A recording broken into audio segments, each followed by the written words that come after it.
girls with their nails done now. Oh, didn't see that coming, did ya? Didn't see that coming, huh? Brand new intro for the nation. They're messing around today on Canva with the videos and the graphics and all that jazz, and I came up with that one. Kind of a little bit of a rough cut. I think the timing could maybe be a little bit better to sync with the changes. I'm a massive EDM fan, so I like using that EDM type thing for themes, I guess, for my particular station or channel, rather. So I'm a big fan of it. I hope you guys like that opening, like that intro. It's more a matter of like, I think I'll make it just maybe 3 seconds longer, where it stays on the nation for about three more seconds. But I got to figure out how to do that. I couldn't extend that last frame past 3 seconds. So maybe I'll have to figure out how to do that without missing a beat. But that took a little bit of time to get that going. So, all right, I'll play it one more time. Some of you said you missed the intro. So here, I'll play it one more time for you all and see what you think of it. Here we go. The new intro to the nation.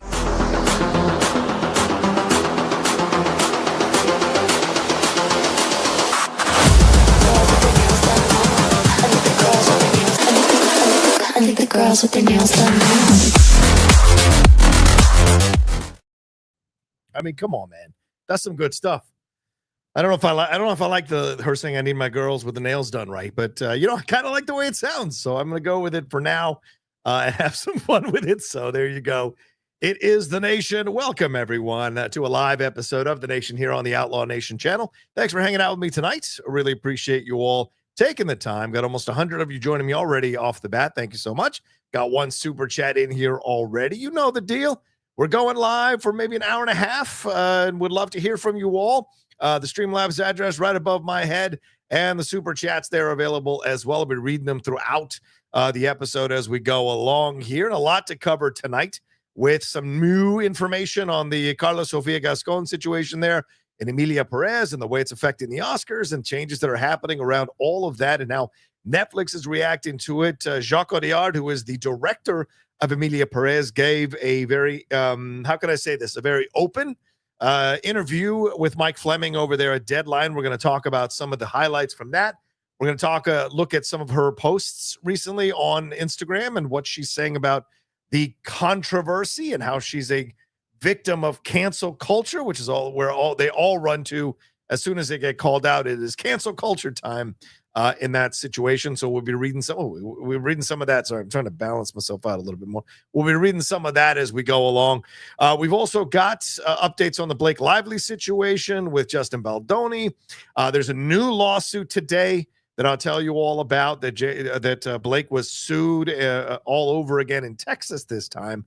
And I'll give you the updates on that. Paul Feig has come out to talk about A Simple Favor 2, which is, of course, connected to Blake, with her and Anna Kendrick coming back together to a sequel of that movie. We're hearing, well, I'll tell you what Paul said about her and about his cut of the film. And it is going, I think he's going to debut at South by Southwest, and then it'll go on Prime Video to stream. So we'll talk about some of that as well, and some of the updates with the website that Justin has put up. Like there's 272 some pages of I think it's 270 or 242. It's a lot. Let's just leave it at that. It's a lot of stuff that they've got there on that website. If you want to read the amended complaint, and so we'll get to all of that as well today on the show, or tonight on the show. And so it's going to be a lot of fun. Thanks for hanging out with me tonight. As I said last week, trying to do more of these live shows every week and have some fun with them. I was going to do one this past Monday, but the hours got away from me and I didn't feel like I was fully prepared to do a show on Monday night, but I am prepared to do a show tonight. Let's see, it's Wednesday, getting ready for the hot mic tomorrow night. Geek Buddies dropped our breakdown of the Fantastic Four trailer yesterday. If you guys haven't seen that, that is up there for you all to watch after you're done with this show, of course. I also did my reaction to the Fantastic Four trailer separately, got up at 4 a.m., and those Marvel SOBs didn't put the trailer up till like 5:10, 5:15, and so it was a bit of a frustrating morning. And yesterday, I was just wiped out. I was able to record at 5:15, 5:30, my reaction to the trailer, put that up by 6. And then at 7:15, the Geek Buddies and I got together to record our 35-minute breakdown of the trailer, give our thoughts on it all. And after that, I was an utter mess the rest of the day, trying to catch up on some sleep, trying to get things going. And then by the end of the night, I was able to kind of feel somewhat normal around 5 or 6 or 7. And then the Lady Outlaw and I watched a majority of season 3 of Reacher, which is coming out on February 20th. We got the screeners early. So I can tell you this. I don't know if I can say too much about it, but I can say this about the season so far. We have 1 episode left with the finale, which we're probably going to watch tonight. Here's my reaction to it without saying a word. Absolutely. Those are my reactions to season 3 of Reacher. So I don't think I can say anything, but I can certainly make my face do things to reflect my feelings about it overall. Also gotten some screeners for some other stuff that's coming down the pike here TV wise. So I'm going to take a look at some of that and have my responses and thoughts. And these live shows in essence might double as review shows in that I'll make that a 5 to 8 minute part of the live show so that I can make it more of a consistent thing with my Rotten Tomatoes to put my reviews up and put the link up, because they told me that I can't review stuff on my social media and connect it as the address to my review, that I have to put it up on the Outlaw Nation for it to count. So now I've got to mend it and find it, because sometimes these reviews aren't going to do a lot of views, and I don't want to put them up if they're not going to do a lot of views and do all that time editing and putting the pictures up and the photos up and connecting everything. I don't want to do all that. So I'd rather just do a live show and then talk about these big subjects and then get to the reviews and talk about that. So I'd rather do it that way. So that's the approach I'm having with reviews there. So I will be reviewing more stuff as I do more of these live shows. I'm planning to start doing maybe 3 or 4 of them a week, maybe a drive time type show, like 4 to 6. And if there's a lot of people hanging out after 6, maybe we go to 7. Or I may do a thing where I'm attaching it to the YouTube memberships, where we go 4 to 6. And anyone who's in a YouTube membership, we immediately dive in for another hour just exclusively for YouTube members there on the Outlaw Nation. So just kind of figuring it all out. And the Patreon members as well will get access to that address and be able to hang out, maybe bring a couple of y'all in or a few of y'all in to talk about your opinions on certain things and certain subjects. So, I like interacting with you all. So it's kind of the approach I'm having overall. What's up, Ty? Ty saying, hey, Rocha, hope you're doing well. I hope you're doing well, Ty. It's good to see you. King Sport Calvin's up in here. Hello, everyone. Good to see you. Draws Walker. What's up? So many. Starwell tax and biz info. Starwell, are you a tax guy? I need a tax guy, Starwell. So if you're legitimately a tax guy who's dealt with YouTube and Patreon and all this stuff, hey, buddy, DM me, because if you're a legitimate person and I'll check out your credentials, check out your website, and that you're a really good tax person, I may need some help down the pike here doing my taxes. So if you don't mind and you are a tax person, DM me. And anyone else who's listening or watching, if you are a tax person or know of a really good tax person here in California who has dealt with like Patreon and YouTube stuff, then please send them my way. I'm having at times an issue with putting the numbers all together and getting it to you. So I will absolutely check on you guys to make sure. What's up, Wiley? Good to see you as well. Fred's on his lunch break, so he's happy to be here uninterrupted. Thank you, Fred. I appreciate that. But yeah, and if you guys haven't seen, I put up my reaction to the new Jurassic World Rebirth trailer this morning. Gotta say, overall, kind of underwhelmed. And I wanted to love it much more than I did, and sadly, it just did not work for me overall. I was hoping that it would be exciting because I like Scarlett Johansson. I'm not a big. I think I'm discovering that I'm not really a big Jonathan Bailey person. And no offense to anybody who loves him. We all have people we love and hate. It's all, or not like, rather, it's all a matter of perspective. And for me personally, I just didn't think he was that great in Wicked. And I didn't see anything here on the show that I would necessarily, or on the trailer rather, that would necessarily gets me excited to go see it. I mean, but Scarlett, I think at times Scarlett, her show, how can we say this? Sometimes her limits are there for you to see depending on the film, right? And I think Scarlett's a wonderful actress, fantastic actress, but there are times where she plays the tough thing and it's kind of at times a bit wobbly in terms of believability. So for me, that there were a couple of seconds or a few seconds in different scenes throughout that trailer. I was like, I don't know if I buy this completely. Mahershala Ali, I had no problems with. I thought he was really good in what he was showing in that. And Rupert Friend, it's just a weird combination of actors. I don't know if I 100% buy it. And I get it. It's 3 insane dinosaurs. And how are they going to put that all together and get the DNA and get it out? And it just feels like it's not as epic as other Jurassic World films have been. This is just simply a mission. The 3 of us are going. This is almost like an episode of the Jurassic World series where you have to go into this particular area and it's the old testing facility.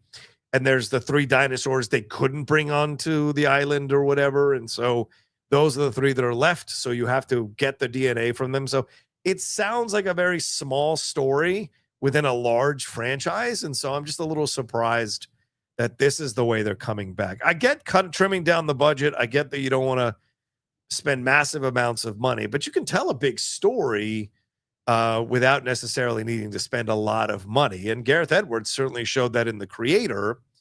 Although I didn't think the film was that great, the scope of it and the approach to it for only $80-something million, pretty amazing. Or Godzilla -1, seeing the massive story they told there with a cheaper budget. And of course, it's different shooting in Japan versus in the States, whatever. But like, I think it can be done. So I just felt like it didn't have that epic feel that you want Jurassic World to have. But if you want to watch my reaction to something, of course, we'll talk about it on the Geek Buddies on Friday, I'm sure. And for those of you who are watching the Spidey series, we will be reviewing that possibly tomorrow or maybe as a main topic on Friday. We'll see the debate where the 3 of us are kind of debating right now where we want to review those 3 new episodes. So look for that at some point in the next couple of days. What else? Anything else that's been going on? No, my camera. I bought some stuff to fix my my new camera, and so it looks like it's plugged in. It's working now with the dummy battery, so I'll be able to now attach the camera, move the display over, or probably here, move the display here so it's in the way of the television, and set the camera up. So it's going to be a new look, hopefully by tomorrow. Or by Monday, depending on how I feel about the whole situation. So we will see. What else is going on here? I think that's everything that's going on in my life right now. Took a walk through Costco today. I like to do that every once in a while to get my steps. Anything else? No, I think that's pretty much it. If things pop up as we go along, I will bring it up and talk about it. So. But thank you all so much. Over 200 of you hanging out already with me live. Thanks. Remember, the Streamlabs and Superchats are open as we go along.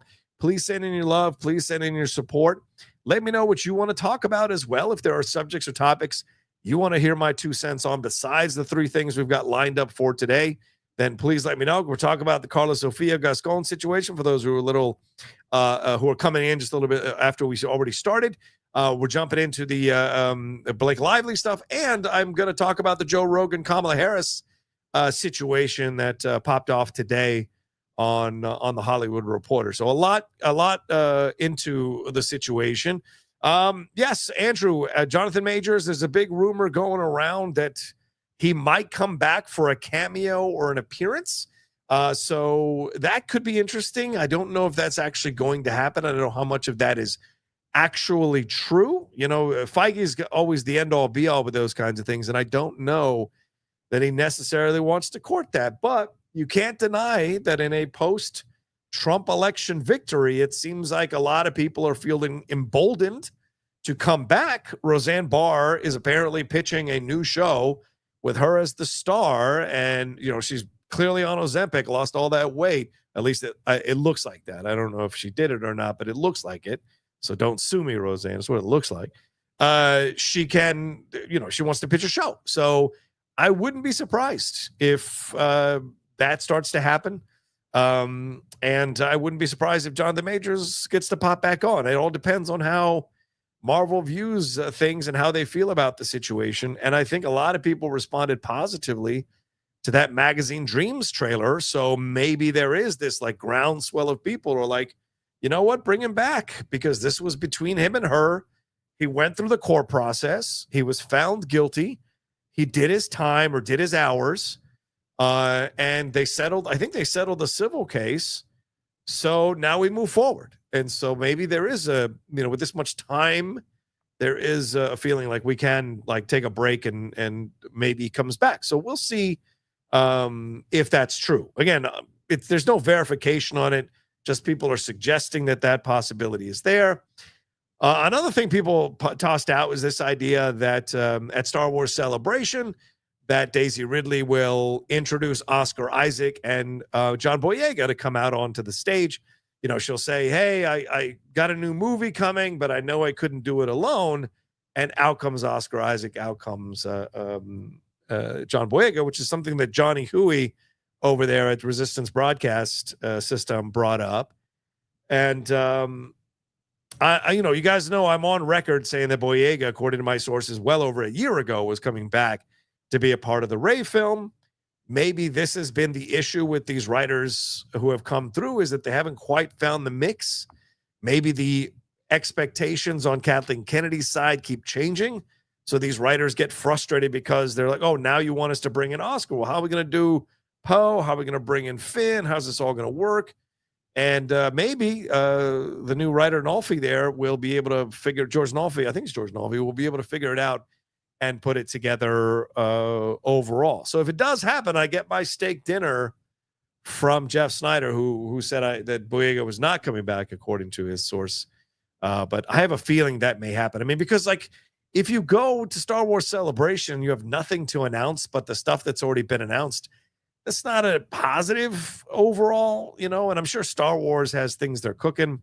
I'm sure Jeff's got his ear to the ground. Maybe he'll break stuff before it debuts at Star Wars Celebration in Japan later on this year, but we will see. We will see. But I wouldn't mind it if Finn and Poe and Rey got reunited again. It'd be kind of fun to see them on screen again. And maybe there's a closing of the circle for the three of them, because that sequel trilogy was not received well. And whereas we waited with Hayden 20 years to give him his and Ahmed Best to give them their full circle of reappreciation because the kids grew up and became voices in the Star Wars fan community. Maybe the thing could happen a little bit more quickly with Daisy Ridley, John Boyega, and Oscar Isaac in terms of their characters in Star Wars. So it could be interesting to see. We will see how that all plays out and if it happens. So oh wow, are you telling me that is this true? Okay, I'm looking right now. Apparently something is breaking. No, I don't see anything yet. Let me check the Twitter and see if you're right there about Jimmy Butler. Is he really going to Golden State? Is that the rumor? Oh yeah, breaking. ESPN says the Miami Heat are finalizing a deal to send Jimmy Butler to Golden State Warriors for Andrew Wiggins, Dennis Schroeder, Kyle Anderson, and a protected first-round pick. Wow. So the new big three will be Steph, Jimmy, and Draymond Green. That could be all of a sudden the West is fascinating again with Luka going to the Lakers. I think the Mavericks may possibly have quietly gotten better if Kyrie and Anthony can stay healthy and play to their full potential as all-stars.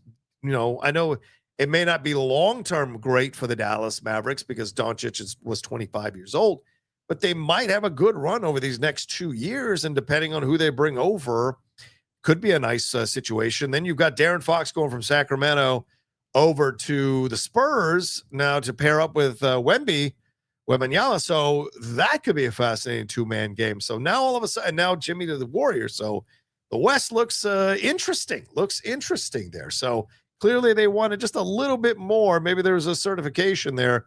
So Jimmy Butler to the Warriors, and of course Kuzma went over to the Bucks now from the Wizards, and the Bucks sent Chris Middleton over, and I think Jonas Valanciunas was traded by the Wizards today as well. So crazy stuff. I don't want to get too into the sports because I know you guys are here to talk about the world of entertainment. We will do that in just a second. Let me take a drink, and then I'll be ready to go. Again, a reminder: 275 of you are hanging out with us right now. Thank you so much. Please remember to subscribe to the channel. Hit that bell button. It's just me. I don't have an engineer. I don't have a technician. I don't have an assistant. It's just me doing everything here in my channel. So if you want to send in support, send in some love, please feel free to do so. Hitting that Streamlabs or that super chat button and send in some love for the stuff that we're doing here on the channel. Give me a second here.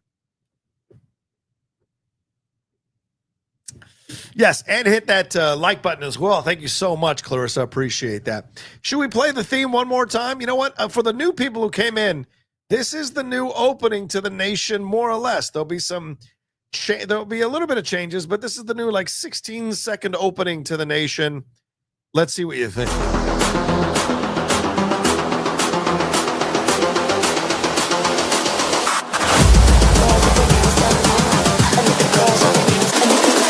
I think the girls with their nails done now.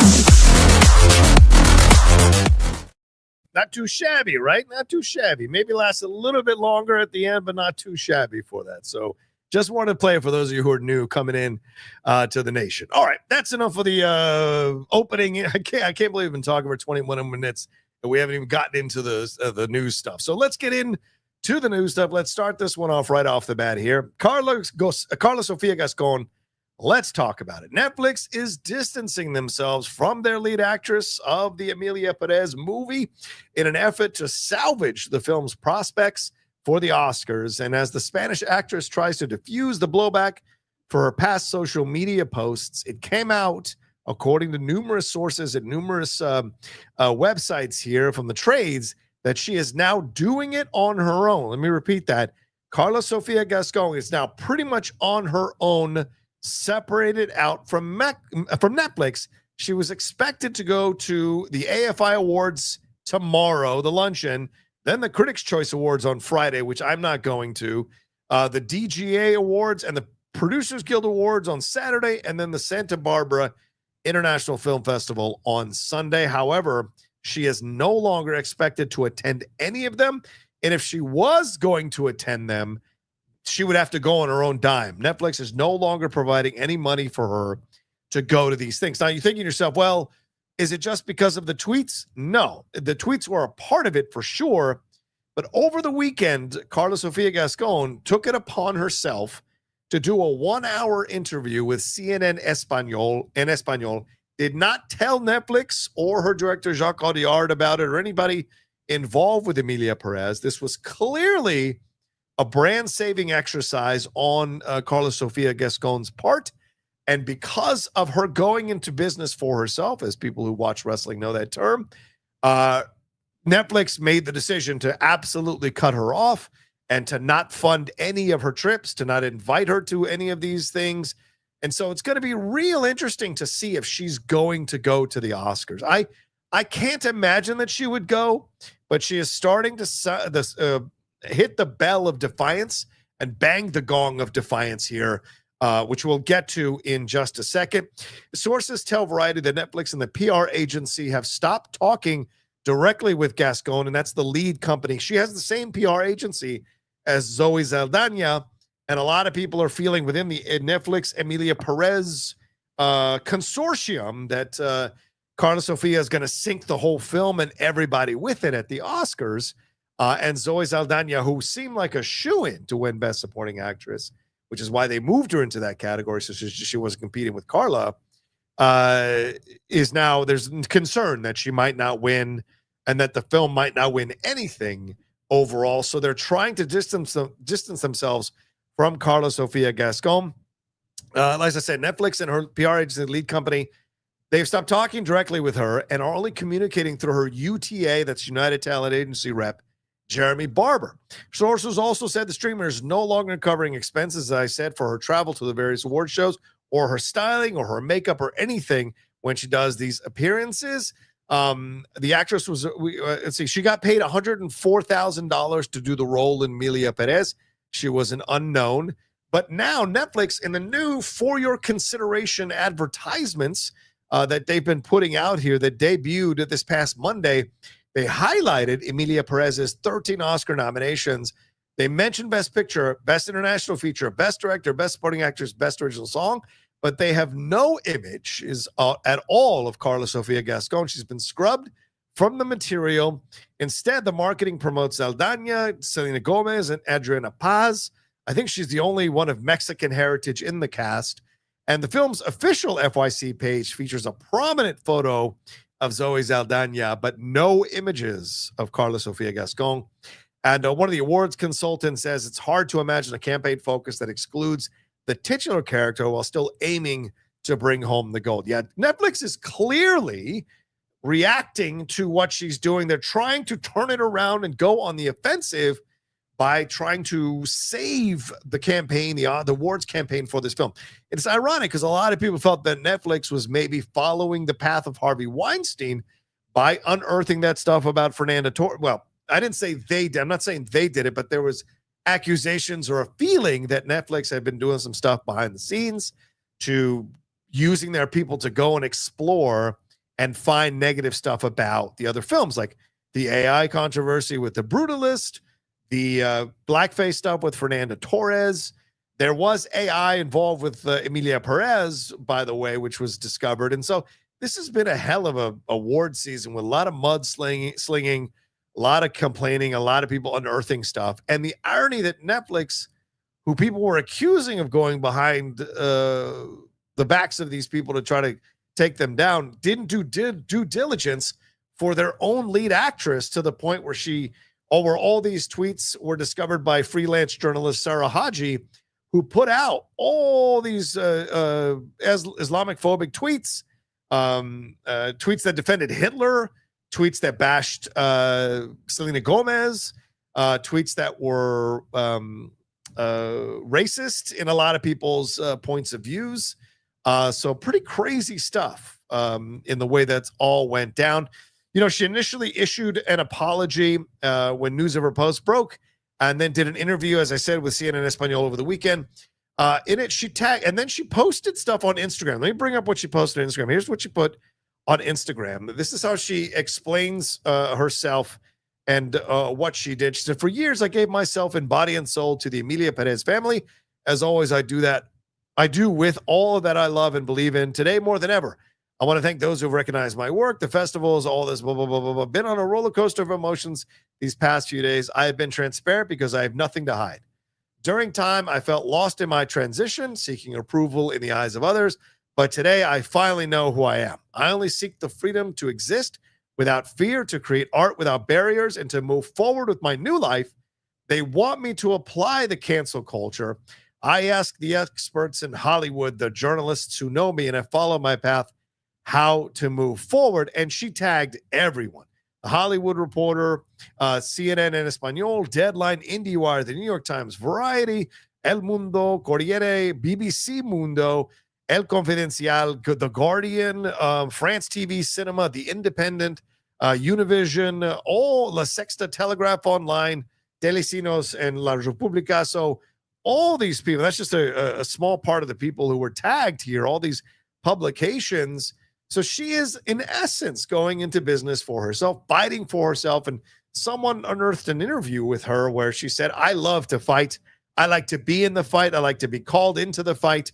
So clearly, this is something that she thinks she can win and push back on and somehow retain some semblance of her dignity. And she's leading with these things. These are PR, for her, these are PR buzzwords, bringing up her transition, right, to elicit sympathy from people for what she went through in the trans community. And certainly, listen, being a trans person, especially now in society, with all the fabricated nonsense you see going on from the right wing and the attacks that are going on to a disenfranchised community, like what we saw today with Trump creepily surrounding himself with young girls and signing that law that to basically bar the 0.00001% of trans women who try to be a part of female sports. It really means so little, so nothing. But, they have to do their ceremonial bullshit. But that's the kind of stuff that trickles down and builds hate and anger and division. And he even came out today and said that he's going to have Marco Rubio, because the Olympics are here in America, tell the Olympics that they can't have any transgender women competing in any of the sports. This is an arrogance beyond arrogance. This is let me make you believe what I believe, right? The things that they accused the left of doing, you see them doing now through this trans issue, which is so unfortunate. So it's a shame with Karla Sofía Gascón that this was a moment to really battle for the trans community, to fight for the trans community, to have a person who represents the trans community leading a film with 13 Oscar nominations. And I have to believe it got those 13 Oscar nominations because a majority of the voters legitimately like this movie. And I know there's been a lot of pushback, and I totally respect that from the Mexican community, from even the LGBTQ plus community. When you look at GLAAD, there's been a pushback, and I totally understand that. So it seems like this film they were just waiting for one thing to break to finally turn people on it. And those tweets gave people the opportunity to turn on the movie. And I'll get into what people said about it, and I'll get into what the director said about it as well. But I want to finish with Karla's defense of herself. She also posted another thing on Instagram and said, "It hasn't been nice how you've treated me." This is her talking to everyone out there about how they're using her tweets, right? Given the fact, the narrative that hate sick people have wanted to sell you. Neither I nor my family are racists ever.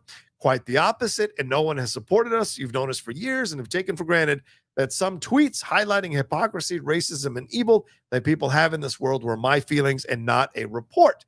That an exaggerated joke was an attack on an institution. That after a guy killed a baby with a knife in Nice, France, or raped a little girl in defense of women's rights, I didn't put, quote, radicals to refer to a religion, et cetera, et cetera. They have literally translated everything without wanting to understand the background and have created other fake tweets, putting everything together in a block to magnify it. No one has asked me for the meaning or bothered to check in response to what news and what horrible comments people made and whom it actually responds to. Everyone has assumed that they were racist tweets and glorifying Nazism without the full chain of posts being visible to be able to find an explanation to the writings. What a shame. I can't believe anyone could think that I've ever elevated the figure of any dictator or Nazism when precisely I don't stop denouncing that. We should be careful because we are going back to those dark times with people who copy their behaviors. I don't think she's wrong about that, by the way, that the certain section. This post is from a week ago. You had to be ashamed to believe the one he points out and wants to sink us. I will never ask for forgiveness because it's a lie. And you who know me have judged me without asking, without a choice to defend me.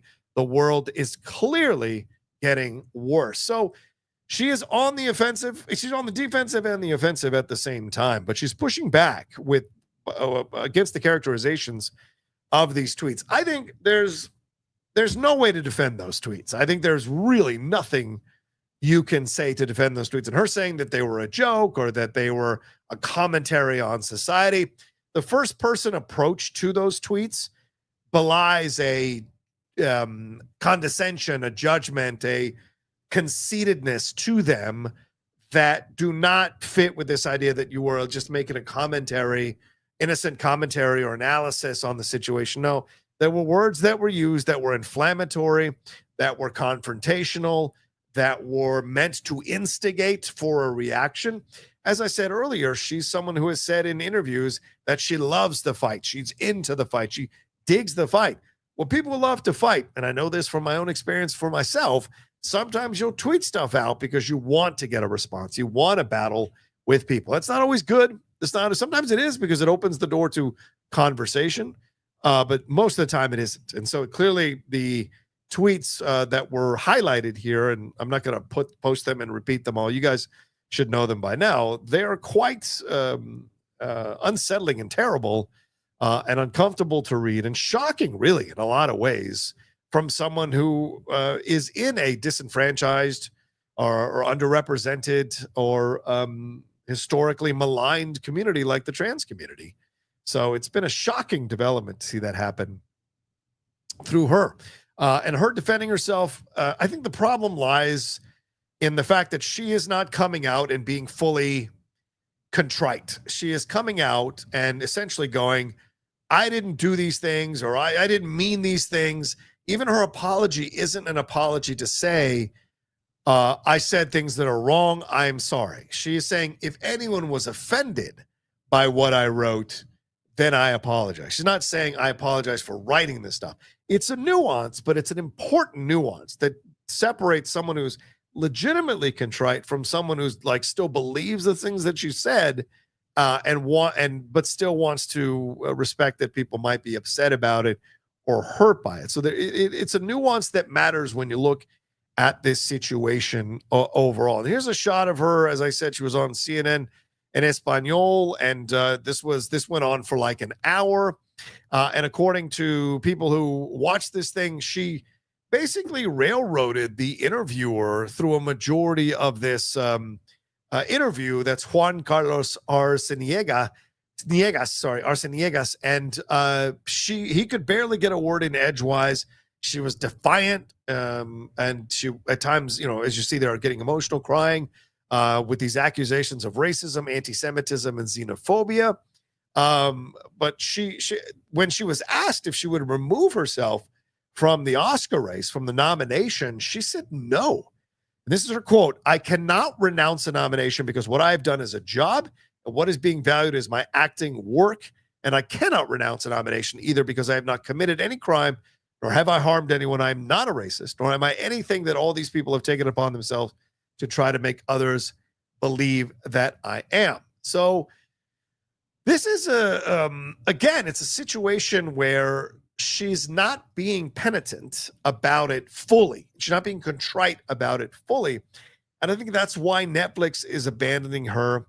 And we're going to get to her director, because the director did the interview with Mike Fleming on Deadline. I'm going to highlight some of the stuff that he said as well, to give you a bigger picture and even more filled in picture of what's going on here. But the connection to the Oscars thing, I think, is super important, because Netflix, I think, would be 100% on board with supporting her, standing by her, because look, Netflix came out, right? They had that big presentation.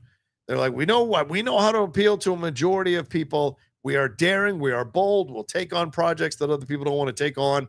I forget her name. She walked out with that WWE belt or whatever. And, but I think they would have stood by Karla if Karla had been sufficiently contrite, had said, you know what, these were horrible tweets in the past. I shouldn't have tweeted them out. They were terrible. I was an angry person back then. I was going through a lot with my transition, and I was taking my anger out on other communities when I really should have been looking at myself, right? There's a way to say that where the public goes, okay, I get it, because we've all said stupid shit. Lord knows I've tweeted out a couple of dumb things. And so some of you might say more than a couple, but it is what it is.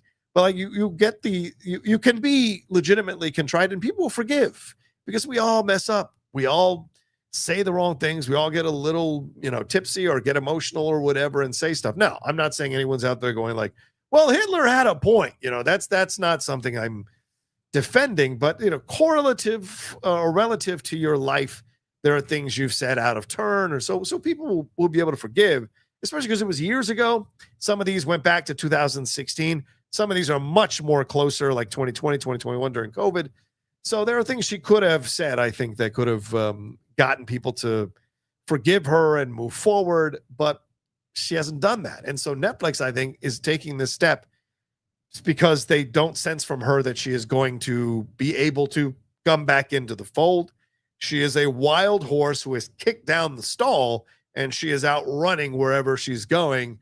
And they no longer want to take responsibility for the things that she says, because she's doing stuff like an interview like this without their approval, without their knowledge. And Netflix is forced to answer. And Netflix is forced to respond. Netflix is kicked back on their heels and having to respond to all this. So it's a crazy time. And I've never seen anything like this. Never. People want to bring up Harvey Weinstein or Will Smith or all that, but they are not correlative really to this particular situation. The Weinstein stuff, people had whispers about, but it wasn't mainstream knowledge until, of course, the Me Too movement. That's when it really blew up. And I've said to people, if you want to be sanctimonious about all of this, you need to throw out all the films that were produced by Harvey Weinstein, because that's legitimately, his name is on those. He campaigned for those. They won Oscars because of him. And everyone says that. All the people who analyze the Oscar campaigns, all the people who analyze the Oscars overall, the people who participate in Oscar campaigns say that Harvey Weinstein changed everything and made some of these films win Oscars because of what he was doing. So do those people hand back their Oscars because of the Me Too movement? That's all afterwards. Roman Polanski, again, he won, but then years later, because people thought that the court case was settled, whatever, he got For the Pianist. Mel Gibson had done his time, and then Hollywood slowly but surely brought him back in through Jodie Foster and others, and he did Hacksaw Ridge and was brought back and was nominated for the best director for that film. Will Smith slapped someone that night and should have been escorted out, but still was, I think, allowed to stay because people were just in shock. They didn't know what to do. And I think also because it was a black executive producer of the Oscars, and a black man was going to win Best Actor Oscar. And maybe he felt like, I don't want to rob that from my community and from my people, no matter how embarrassing it was for Will to slap Chris. I've always said, I don't approve that Will did what he did. I understand why Will did what he did, but I don't approve of it.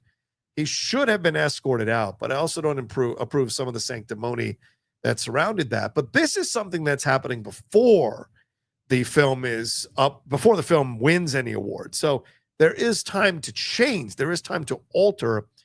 They could rescind the nomination. She could rescind the nomination. I think if she insists on showing up, that's going to be an interesting battle. That's the next step of this battle. Is she going to insist on being at the Oscars? Because it's my belief, even though a Hollywood Reporter and Deadline and Variety reported today or yesterday that they changed the original plan, which was to do that thing they did a couple of years ago where 5 actors walk up and give a little mini monologue about each of the nominees. They said that's not going to happen with the actors now. It's going to happen with the directors and with the movies, but not with the actors. So the fact that they're not doing that, I think, is an interesting situation overall here. What's this? I'm getting something from, Kristen's watching one of the clips. Anyway, so I think they changed that because of the Karla Sofía Gascón situation, but the trades seem to imply that this decision was made a while ago. So I don't know who to believe, to be honest with you. I don't know if I believe the Academy or if I believe my own instincts on these things, which are, my nose isn't usually wrong on things like this. And so I sense that maybe they made this decision because they didn't want to have someone come up there and awkwardly talk about her for 30 seconds, or don't have anyone talk about her for 30 seconds, which would make it even more mortifying to have at the Oscars. I think she should remove herself. I think the Oscars should remove her and move on. And I think Jeff said it best when he said, just leave it. Don't add a new person. Just leave it as 4 people. And it serves as a reminder of the situation. So one last piece to the story, as I said, let me bring it up here. Jacques Audiard, who is the director of the film, he did an interview with Mike Fleming Jr. Just to give you a little bit more background on this situation. And I'm going to bring it up so we can read it together. Some of you say you enjoy when I do that, so I'm doing it now. Sometimes I don't like to copy everything. I like to actually read it and go along with you guys. So I'm not going to read all of it, but some of it I will read. So this is the article. Let me see how big I am. Yeah, okay. Let me, no. There we go. All right. So actually, we should make this one bigger, huh? Okay, we'll make that bigger, and we'll go from there. All right. So Jacques Audiard, as I said, the exclusive here with Mike Fleming Jr. In fact, I'll make this a little, I'm going to zoom this in a little bit so that everyone can read it. All right, here we go. Hide articles. All right, so the awards prospects of Emilia Peréz, lead actress, continue to circle the drain, and all of this is talking about, but the other 12 nominations, Netflix hopes that it does not stain it. And Audiard is interviewed here to talk about this stuff. So let's go to the questions and his responses. And Fleming asks, when we spoke a few weeks ago as the film was racking up awards nominations, the focus was on how you found inspiration for the Emilia Peréz character from an obscure character in a novel, and how you structured it like an opera. The optics of Gascon's social media missives have greatly changed the conversation and optics on the film. What do you make of the way this whole thing is turned around? He said, you specifically are talking about Karla Sofía and all that stuff. Yes, Fleming answers, how Gascon's old social media posts have become an overriding issue heading into this post-nomination period. This is a very important, interesting answer from Jacques Audiard. He says, yes, very unfortunately, it is taking up all the space, and that makes me very sad. It's very hard for me to think back to the work I did with Karla Sofía, the trust we shared, the exceptional atmosphere that we had on set that was indeed based on trust. And when you have that kind of relationship, and suddenly you read something that person has said, things that are absolutely hateful and worthy of being hated, of course that relationship is affected. It's as if you fall into a hole because what Karla Sofía said is inexcusable. And Deadline Fleming asks Jacques, have you spoken to her? And he says, I haven't spoken to her, and I don't want to. She is in a self-destructive approach that I can't interfere in, and I really don't understand why she's continuing. So that is such an interesting comment. That is a comment where he's basically saying, I don't know how to pull her out of this tailspin. I don't want to get involved. She is shooting herself in the foot, and I don't know what else to do here. Because I think there's levels to what he's saying, which implied that him and Netflix have tried to bring her back from the precipice, but she refuses to come back from the precipice, is choosing to fight this her way, to brand save, to try to change people's ideas about her, whatever it may be. She is doing that against their wishes, right? And so it's clear that Jacques is not a fan of the decision she's making here and does not want to attach himself to her, because I think also for him, he thinks he's got a legitimate shot to win Best Director. And if he attaches himself to Karla now and tries to speak well of her and save her and try to smooth things over, it could affect people who vote for him. Because right now we're still in the voting process for the Oscars. Let's go back to a little bit more of the article here. Why is she harming herself? Why? I don't understand it. And what I don't understand about this too is why she's harming people who are very close to her. I'm thinking in this thing of how hurting others, or of how she's hurting the crew and all these people who work so incredibly hard on this film. I'm thinking of myself. I'm thinking of Zoe Saldana and Selena Gomez. And I just don't understand why she's continuing to harm us. I'm not getting in touch with her because right now she needs space to reflect and take accountability for her actions.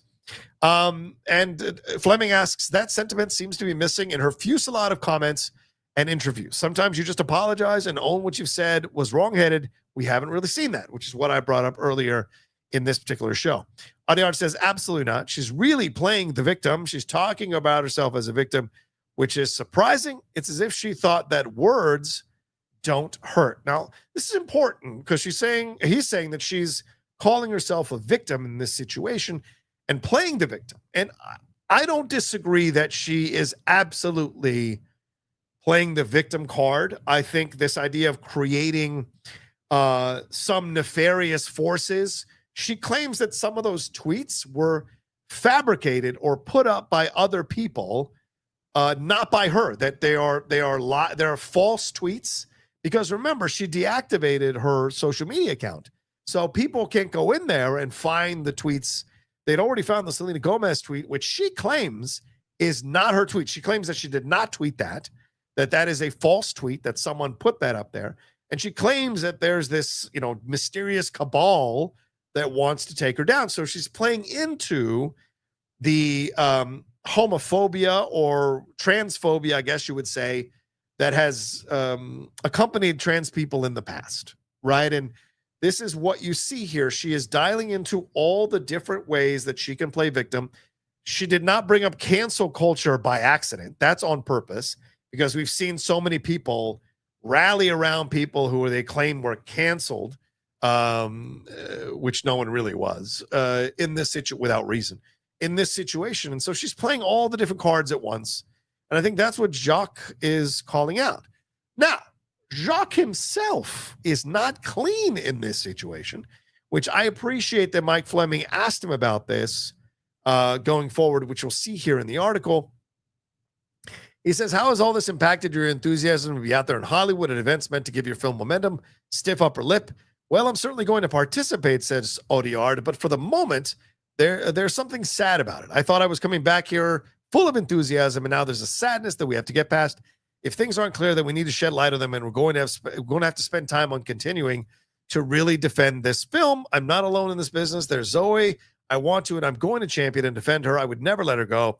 There's my extraordinary crew that worked on this film with faith and enthusiasm. There's no way I'm letting go of these people. Now, he gets asked about his comments, which I personally was super fucking offended by. He said it was, Fleming asks, it was noted that in an interview with a French website, you were quoted saying that Spanish is a language of modest countries, of developing countries, of the poor and immigrants. Care to clarify what you meant? Now, I am fluent in Latino. I am Spanish rather. I am first generation Latino in this country. My parents, of course, my father passed in 2008. My mom's still alive. They are Bolivian immigrants to this country. And so for me, the Spanish language has always had a very special place in my heart. And so when he said that, and I don't want to play the video, you can see the interview when he says it, I was very offended by what he said. So I was very happy that Mike Fleming Jr. asked him about it point blank instead of letting him get away with it. But Audiard's response is interesting. He says, absolutely, just to give you a little background, I've often made films in cultures that were not those of my native language. I've made a film in Tamil. I made a Western in English.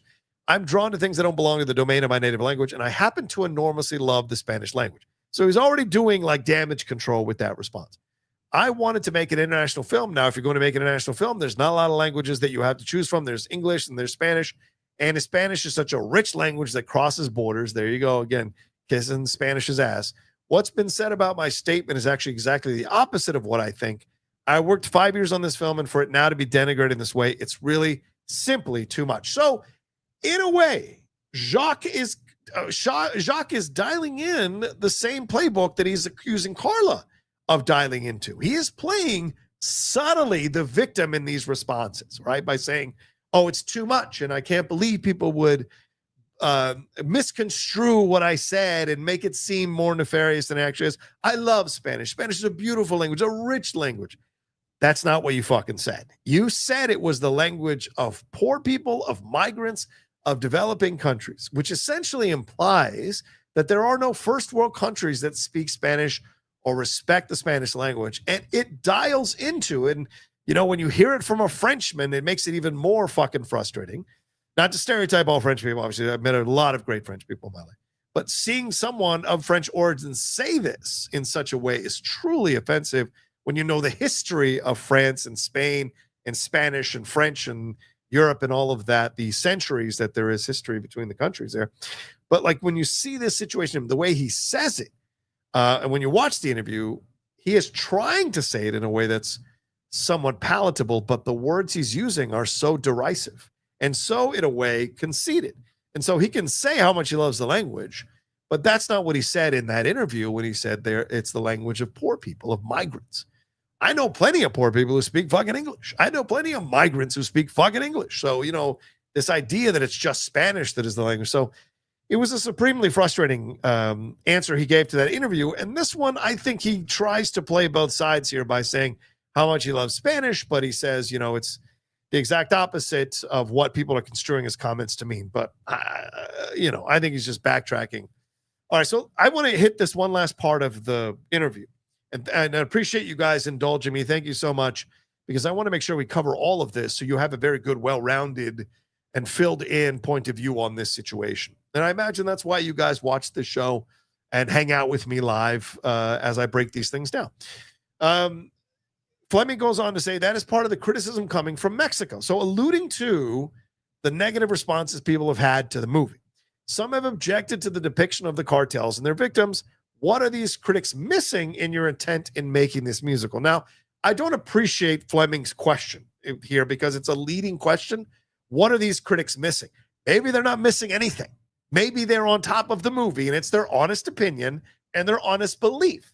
I think a better way to ask that question is, what is your opinion of what these critics are saying about your movie and their analysis of your film or their overall impression of your film when they're not speaking positively about it, right? And so this is his response. He said, what shocked me is that either people haven't seen the film properly, so that implies that somehow you haven't seen the film in the proper way. Somehow you're not getting it. The problem is you.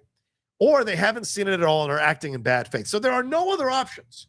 There are no other options for anyone who has seen the film. Either you saw it improperly or you haven't seen it at all and you're lying about the film. That's it. He does not allow for the fact that you did see the film, didn't like the film, pointed out the issues and the racism that's at times how can I say this? The insulting way they put those lyrics in there, taco, burritos, those kind of things that are super insulting when you pull back from the movie. And I know I initially liked the film because I appreciated the boldness of the operatic structure of the movie, But as I've watched it a couple more times since, it is very clear how unsettling those lyrics are in the movie and how offensive and denigrating and dismissive they are, and simplistic they are of the Mexican culture and Spanish. And so there is that element here that is frustrating. And the fact that he won't own up to it is even more frustrating. So in the same interview where he's calling out Karla Sofía for not owning up to her shit,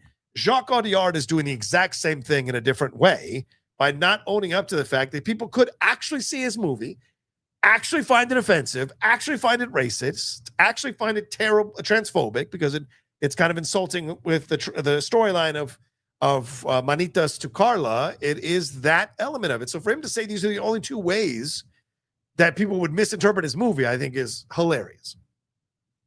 The representation of the cartels in the film is thematic. It's not something that I'm particularly focused on in the film, clearly.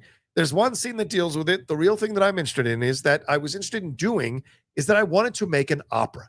That demands a strong stylization. Now, I'm never going to argue that Jacques Audiard did not have a very stylish approach, and he committed to that style. Some people ridiculed it. Some people really appreciated it. And I certainly respected it when I saw it the first time. Well, that tends to be how opera is, to have schematic elements. The psychology can be limited. Opera has psychological limitations. It seems I'm being attacked in the court of realism. Well, I've never claimed that I wanted to make a realistic work. If I wanted to make a work that was particularly documented, then I would do a documentary. But then there would be no singing and no dancing. For example, I read a review where it said that night markets in Mexico City don't have photocopiers. Well, in night markets in Mexico City, one also doesn't sing and dance. You have to accept that as part of the magic here. This is an opera, not a criticism of anything about Mexico. Now, listen, if you're looking at this at the surface, you can say, oh, you know what? That doesn't make sense. There are no photocopiers. So, but you have a problem with photocopiers, but you don't have a problem with the singing and dancing. That's not 100% correct. Okay. When you go into a musical, the conceit is that they are going to sing and dance. So when you go into a musical mentally, you know that at some point they're going to break out in song, they're going to break out in choreographed dances. You have already factored that into your mind, right? And so going in, you're prepared for a musical to be this way. Oh, I should make myself, I am bigger. Okay. You are prepared to see a musical this way. But if you're basing your film in some elements of realism, you do have to honor the realism of those elements. And he's trying to have his cake and eat it too, in a way, with how he's explaining this. And so it's a little bit like he's purposely being obtuse in order to play the artist who's being misunderstood by the critics. But no, these are legitimate criticisms that have come down from some very intelligent critics about the movie, both here in America and across the world. Critics have brought up the issues with this film. So the idea that he's saying, oh, you either improperly watched it or haven't watched it at all, or you're nitpicking or you're picking and choosing when to conveniently be offended. No, I think people are dealing with this movie, how it comes to them, especially critics, and are lobbing legitimate criticism at it. And he doesn't like it. He doesn't like it because he is an artist and he feels personally attacked because he made this film, but also the ego of an artist to want to win an Oscar. I think that's a part of it too, that the tide has turned, that the public has turned on this movie to the point where he sees now the possibility of him winning any Oscars, or any of the film itself winning any Oscars, are now slipping away. So there's an anger and a frustration to it all. And the idea that opera is somehow not deep, which I think is what he's, and let me make this bigger for you because I want to hit these points of what he says a little more firmly. Is that the real thing is that I wanted to make an opera that demands a strong stylization. Well, that tends to be how opera is, to have schematic elements. The psychology can be limited. Opera has psychological limitations.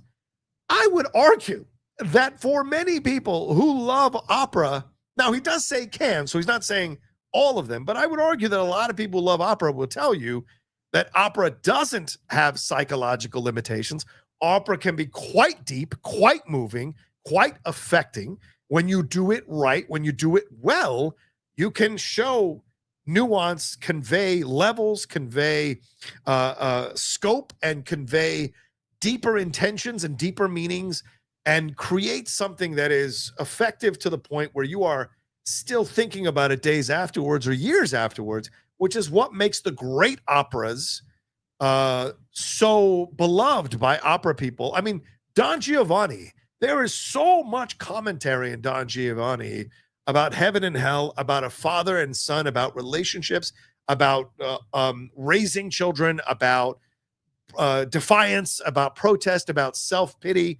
There is so much going on. So this idea that operas are somehow can be limited, the great ones aren't. The great ones aren't. And I think that's what's, if I was an opera person, and especially if I was a soprano, I would be quite upset at Jacques Audiard's simplistic response to the legitimate criticisms that are lobbed against this movie by some of these critics. So I find his answers quite troubling. He says, he goes on to say that the reactions have changed now because people are being more critical of the film. It was beloved and people were sweeping it up, but now people have turned on the film in essence. And he said the reactions have changed in that initially we had a lot of favorable reactions. People were curious. People were happy to have seen the film. And then at a certain point, the film started to get criticized a lot, condemned by people who very well, again, condemned by people who may very well not have seen the film. So again, this idea that people are criticizing the movie who haven't seen it. Now, it's fair to point out people on TikTok, people on social media taking snippets of the movie and making fun of it. That's legitimate. But critics are not talking about the movie who haven't seen the film. I would be very shocked that any critic that is of name and note who doesn't like the movie didn't see the movie. That would be supremely shocking. And so he's just peppering this throughout. It's a very conscious decision to throw this out there to undercut some of the legitimate criticism and make it seem as if people are joining a mob mentality to bash the film rather than legitimately having criticism. So he says, I have to mention that I don't see reviews very much. Really? Well, then how would you know that people are saying the things that they're saying? But I've heard that some reviews have things about the film that are simply not true. Generally, I'm attacked on the question of realism, but I honestly have to say I've never been treated this way before. Again, musicals can have the combination of realism and songs. We see that in Les Miserables. We've seen that in a number of musicals throughout our time, whether you see it on stage.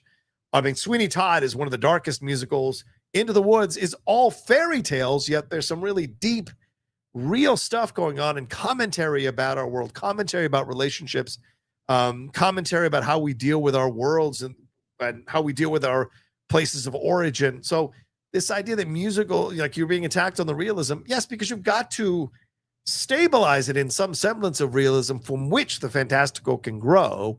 And I think he does drop the ball there at times throughout the movie. And I think it's a legitimate criticisms here. So anyway, I think that's a good, he says, he asked Fleming if there's anything you might regret or might have done differently. He said, let's talk about the financial stuff. The regret we have, because this was a very important choice, was that we didn't make it in a studio in Mexico. And the simple reason for that film is funding. The public funding for film in Mexico was not as good for us. That was what was available to us in France through these extraordinary institutions, the CNC and the regional film funding. All right. So that's basically it. What he says at the end, that the funding was the reason they didn't do it in Mexico. But I have a feeling, and I'm going to throw this out there because I'm a little bit, and I'm not going to shame on this. Every once in a while, I do have a little bit of a conspiracy brain. And I wonder if this was on purpose, that he knew that he would not be able to do this in Mexico because people would come after him for the lyrics, for the approach, for the story. Maybe people who are Mexican had read the script, friends of his that are Mexican or Latino or Spanish had read the script, or Hispanic, and said to him, hey man, this is not good. This is not, and he ignored their issues and said, well, I'll just do it in France and I can fund it in France. It's easier to do in France. And no one's going to give me shit in France about making a Mexican movie or makes a movie set in Mexico with Spanish. No one's going to come after me for that. And so I just wonder, like, I will take him at his word that they didn't have enough money to do it in Mexico, even though Mexico has a lot of films that are shot in Mexico of good money, by the way. So I would be really surprised. I'd like to see Jacques surrender all his communications about that for me to believe that he couldn't find the money he needed to find to make the film he wanted to make in Mexico. You're only paying Karla $104,000. So to me, this is where I go, is this true? Is this not true? It's not like Mexican cinema is made for $75 on the bounce. There's a lot of really beautiful films that come out of Mexico with money that is spent to make those films, especially films that are going to elevate or highlight how beautiful the country is. And so to me, I find this line of question, this response interesting, and I'd want to see more, and maybe somebody from the Mexican Film Commission, because if he never even reached out to them to find out if they could allow for funding or give him tax breaks or give the production breaks that would allow them to use more money to make the film, I think I'd want to see if that's true or not. So that's my overall feeling on all of this stuff. So, all right. So I'm going to take a drink because I've been talking straight for, I think, over almost an hour or so.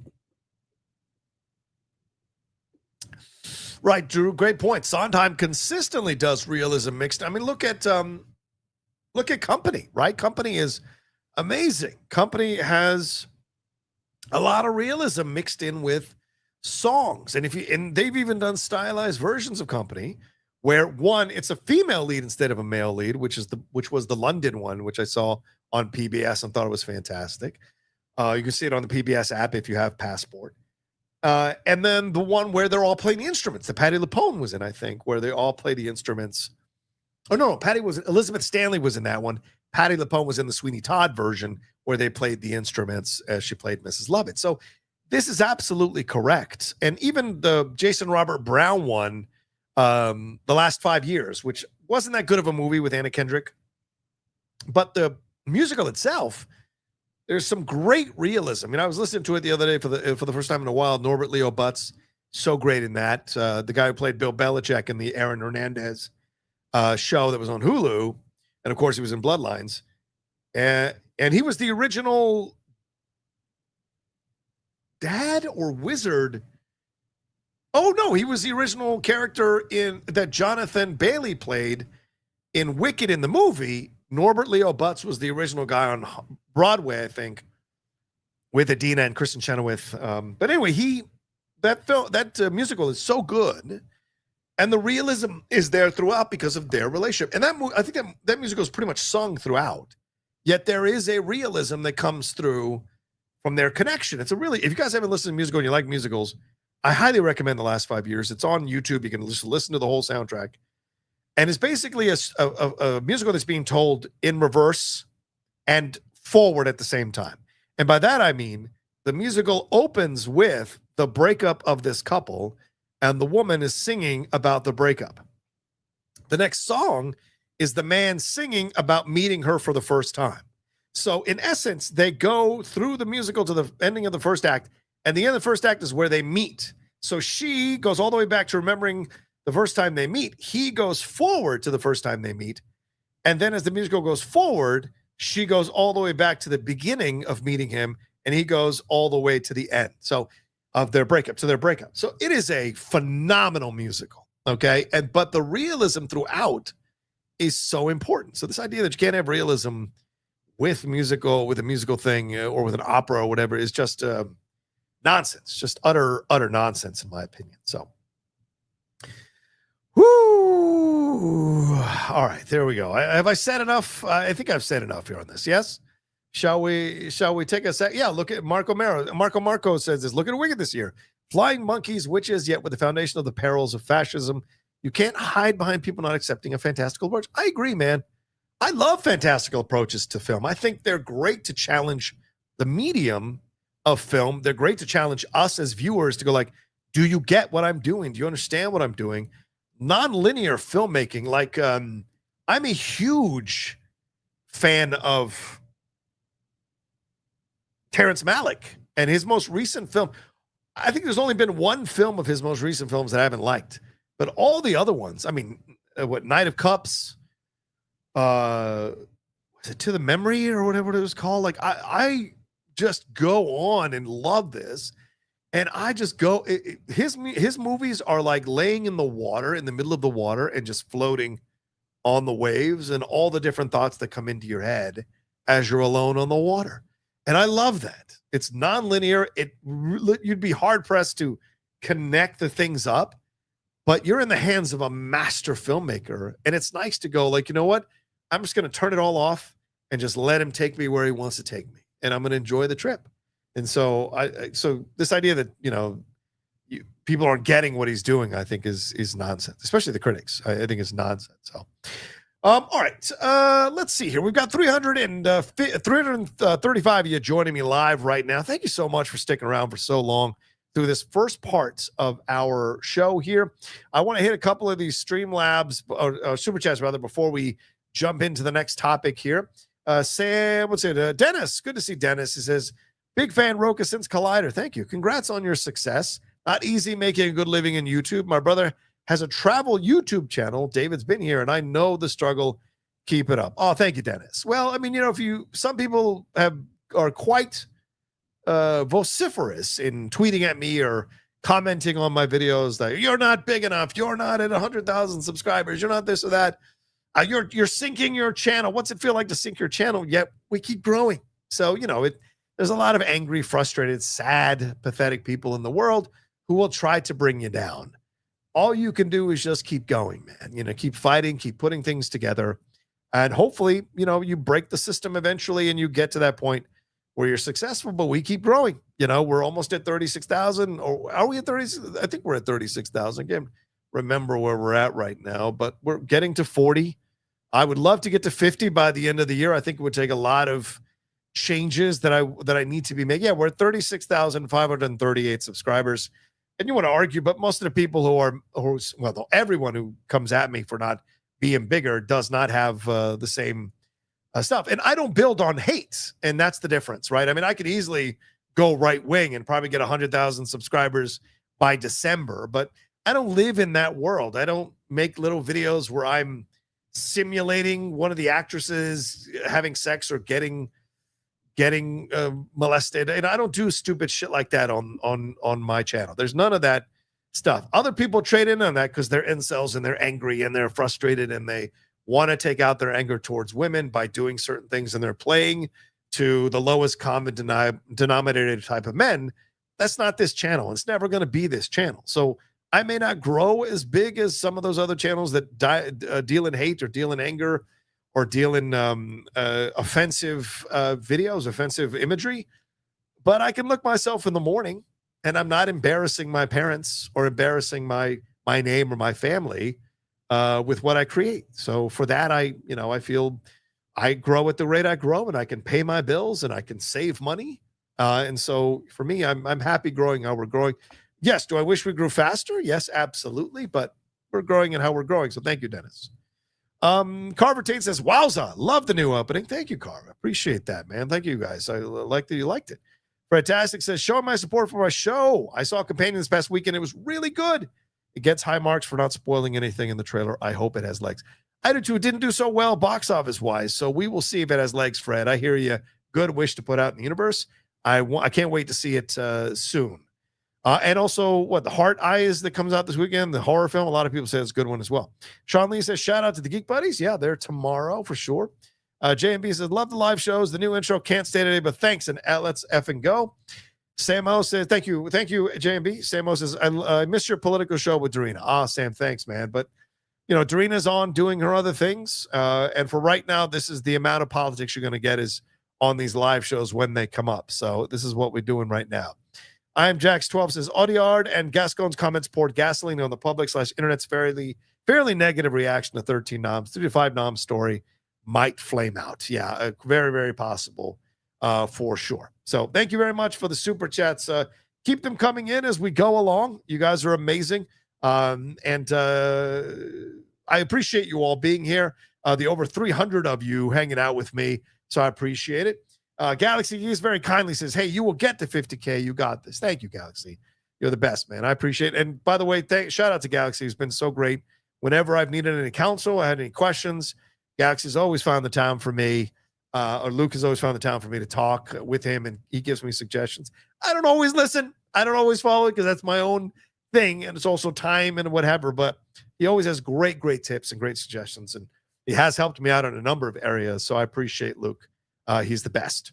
All right, let's move on. Let's move on to our next topic here as I take a quick drink of my iced tea. Let's move on to this one. Yeah, we got to talk about this one, right? It's time to talk about this one. There are new updates on the Blake Lively, Justin Baldoni situation today.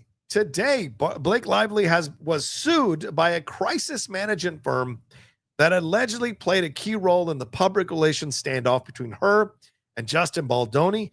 Jed Wallace of Street Relations, in a complaint filed in Texas federal court on Tuesday, that was yesterday, accuses Lively of defamation for roping him into the crisscrossing lawsuits, one of which is alleged that he created artificial content on social media platforms that appeared to attack her and defend Baldoni.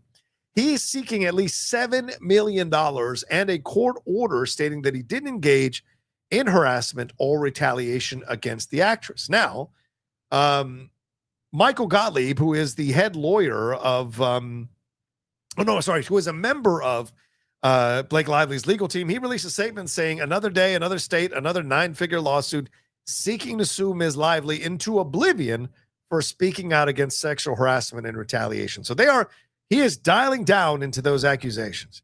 This is not just a publicity stunt. It is transparent retaliation in response to allegations contained within a sexual harassment and retaliation complaint that Ms. Lively filed with the California Civil Rights Department. While this lawsuit will be dismissed, we are pleased that Mr. Wallace has finally emerged from the shadows and that he too will be held accountable in federal court. Now, you ask yourselves, this guy Wallace, well, he was named in the lawsuit and they wanted to depose him. So before he got deposed, he has launched this lawsuit to push back on Blake and these accusations, and Blake Lively's team and these accusations. So he is now wrapped up in all of this. So this is another headache to throw on top of the other headaches that have been happening this week and this past week with Blake Lively, because Justin Baldoni put up the website for the evidence that he has on his side of the fence for all this stuff with Blake. And it is quite an extensive website. One section has the 242-page amended complaint. It is a massive complaint, and you can read it all and get into the specifics of what the website is. Here, I'm going to bring it up for you guys so you can see it if you want to go to it. It is, what is it? Lawsuit info. Where is it? I just had it here. Where'd it go? Why isn't it here? Oh, it's in a separate. Oh, sorry. Hold on. It's in my Safari instead of my Google Chrome. So let me bring that over real quick. The website is really nondescript. It's not the opening page is just a very gray screen. This is what it looks like. All right. This is it. This is all it is. If you want to read the timeline of relevant events, you can click on that and you can go through the whole thing. And there's text messages. And this website now has new text messages between him and Ryan Reynolds, where Ryan is saying positive and complimentary things about him. There's text messages with him and Blake being positive about all this stuff. There's even the pictures that were supposedly submitted that she found offensive of one of the producers' wives there breastfeeding. So you could get caught up on the whole thing here. Or if you wanted to go and read the amended complaint, you can do so page by page, step by step. 224 pages, not 42. I got those two numbers mixed up. 224 pages of the amended complaint, or you can download it, I imagine, as a PDF there, as you see on the screen, so you can have it for yourself. It is a lot. I am not going to go through that with you all. I read most of it, but I'm not going to go through all of that with you all, because that would be another 4 hours of a show. Maybe some night I'm going to open a bottle of wine and we'll go through page by page if I get in the mood for it, like at 9:00 at night. Maybe the Lady Outlaw's out for the weekend with her sister and we'll go through it step by step. But yeah, it's a lot to go through.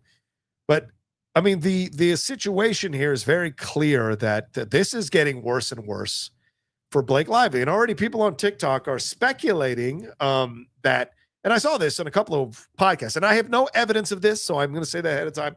I have no evidence of this, right? But I'm hearing on a number of these podcasts that are talking about this stuff and have read through the amended complaints and are talking about that it may have been Ryan Reynolds who made Blake Lively file this thing. Now, I personally thought it was Blake and that Ryan was brought along because he loves his wife. He wants to respect what his wife wants to do. And like a good husband, he's standing by her. But I had not considered or even thought about, and again, I have no evidence if this is the truth or not. So I want to make sure I don't want to get sued or anything. But like, I have no evidence. But the idea that Ryan Reynolds may have been the one to have made this happen, and you go, well, why? A lot of these podcasts and social media people are speculating that it could be that she was possibly attracted to him, that he found some of their text messages, some of their exchanges, and he was uncomfortable about it. The fact that Baldoni, as I played for you all last week or a week and a half ago, left a voicemail that was like 8 minutes long, 7 minutes long, something like that, at 2 a.m. in the morning. Who calls another man's wife at 2 a.m. in the morning and leaves a long voicemail like that, even in a working situation? I think even less so in a working situation, you should be doing that. It's crossing lines. So the fact that that happened, they're speculating that Ryan was the one who was jealous of the situation. You know, there have been accusations that Ryan cheated on Scarlett with Blake. And certainly if you go back and watch the old clips of Alanis Morissette on the Howard Stern show talking about her breakup with Ryan and how much that affected her. And she wrote a whole album about it. And she, you know, she's very political in her responses to Howard, but you can tell that that breakup surprised her, blindsided her, and damaged her in a lot of ways. And so there is a history of broken stuff with Ryan until he got to Blake. Wouldn't it be interesting that Blake is the one who might have maybe opened the door to cheating on him or might have indulged in this possibility, and Ryan found these things, and she said this, I got harassed, I got assaulted, look at these pictures, and so she is the one pushing this narrative in order to keep her jealous husband from going crazy. They speculated also that there was something leaked by one of her team talking about divorce or what money could be made if she was to do a tell-all book after she divorced from Ryan. There's no way Ryan would let her divorce him without an NDA. I don't think that would ever be possible, but maybe they're looking at the possibility. I just think there's a lot of pressure with what's happening in this situation. And look, who came up with Nice Pool? If Ryan was jealous of Justin and was thinking that Justin was, you know, having some sort of connection with Blake, and he was jealous of that, I could absolutely see Ryan creating Nice Pool as a fuck you to Justin, as a cocky little thing to Justin. And the fact that there's now reports coming out that Morena Baccarin and him have apparently had issues in the past and that she was kind of buried. And that's why we haven't seen her that much in those last two installments of Deadpool, both 2 and Deadpool and Wolverine, that they only have limited scenes together. Remember, that first movie is all about their love. I mean, the reason that movie worked so well, and I would argue is the best of the three, is because of the genuine chemistry and connection those two people have in that movie. So the idea that she was kind of killed in 2 and shuttered to the side in 2, and then in 3, she's broken up with him and is only in a few scenes, there might be some truth to this. I don't know if it's true or not, but there might be some truth to this. And when you loop in the Tim Miller stuff, which Justin Baldoni's team, led by Brian Friedman, who's an incredible lawyer, if Brian Friedman even watches this, I would love Brian Friedman to represent me in any situation. They are wanting to get the communications between Tim Miller and Ryan Reynolds, and Tim saying that Ryan is the one that wanted to control Deadpool. And he said, I have no problem with having creative discussions with an actor on my film, but if he needs to win every argument, I can't direct a film like that. And so there's a sense of a control freak nature of Ryan. And I've certainly heard that from people behind the scenes. So it is very possible that I have been reading this entire situation wrong, and that it's actually been Ryan who's been forcing Blake to do this stuff. Instead of initially, what my thought was that Blake was the one who was making all of this happen because She wanted control of the film and she wanted to do this. But maybe it's Ryan. Maybe Ryan wanted to rewrite that scene on the rooftop in a certain way that didn't have certain things happen. Maybe Ryan is the one who wanted to take over the promotional campaign because he wanted to essentially castrate Justin Baldoni and emasculate him by sending him down into the basement with his family at the premiere instead of being up there with everybody else. So this feels vindictive. And I might have been reading this whole thing wrong, that it wasn't Blake, that it was actually Ryan Reynolds. And if this stuff keeps coming out, and it's no shock that both Ryan and Blake last week were trying to stop Brian Friedman from talking. They had a hearing earlier this week about gagging Brian Friedman, having a gag order on Brian Friedman so that he wouldn't talk about the case, wouldn't put the stuff out there, the text messages, the video, the voicemail, this website, all this stuff, because they're litigating this in the press.